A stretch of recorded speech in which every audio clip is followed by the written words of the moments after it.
Hey dudes, my name's Blekoh, and I've been continuing work on my multiplayer online RPG game, KIRO II, The Wizard's Guild, and it releases on April 21st, which is pretty soon, so go and wishlist it right now. And also, I noticed that when you click the subscribe button, it makes you subscribe. Weird. Alright, so I've gotten a lot done since the last video, which a lot of you guys weren't very happy about the chat system in the game, since I said it would only allow a set list of options for talking to people, which I originally only did that to try to reduce the toxicity in the game. I ran a poll, and the results were pretty split, so I decided to just let the lobby host decide if they want free open text chat, where players can say anything, or they can use the preset options, or finally they can just turn off the chat if they don't feel like letting people say stuff. The default option is set for free text chat, so you can just say whatever you want, but of course it still uses Steam's chat filter system. In the last video, I showed off one of the new dungeons, which was the forest, so I've been working pretty hard on the different enemies that you'll find there. I kinda like the idea of having a pair of demons in the forest, so I came up with the Onis that play their drum for their attack and special attack.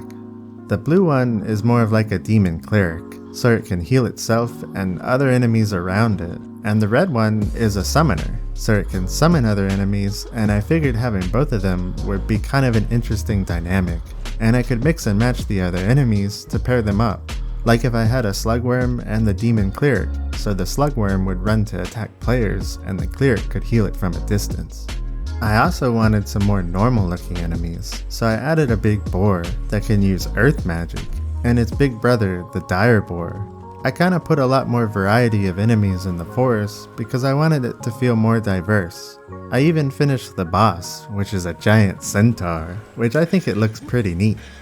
KIRO normally relies more on ambient sound effects to make the game feel more immersive because it has a pretty simple art style, but I still wanted some cool visual effects, which I really liked the water in the forest, and since I just got back from spending a month in Japan walking through a bunch of cool forests and whatnot, I went a step further and decided my game needed waterfalls. I ended up just using this waterfall shader and then mixing it with a particle system for the mist, and it has some spatial sound effects so it gets louder as you get closer. I even animated the flowers, so when you step on them they play their grow animation, which makes a pretty cool looking effect, and it even works for enemies and stuff too. So yeah, I had all the building blocks to make forest levels, and since my game is semi-randomly generated, I basically just needed to make game tiles, so for the first 3 dungeons, the dungeons are made up of a 4x4 grid, so it means I have to make at least 16 tiles for each dungeon, but my dungeon system supports more, so if I made 32 tiles, then half of the tiles wouldn't be used during the dungeon run, which would make the dungeon feel fresh even after playing it multiple times. The forest level is for players that are around level 5, which just means one of their skills have reached about level 5, so I went ahead and made all new armor and weapons and magic for players that reach level 5, which is currently the level cap until I expand the game further. But I wanted this to be the cap for release, so for the next set of dungeons they can take in the feedback that players have. I also wanted to spoop up the lobby a bit, so I cleaned up the main menu song, and I also made this level switcher that has a little preview for which dungeon you're about to go to. I even made it auto-select the dungeon closest to your level to make it even easier to get started playing.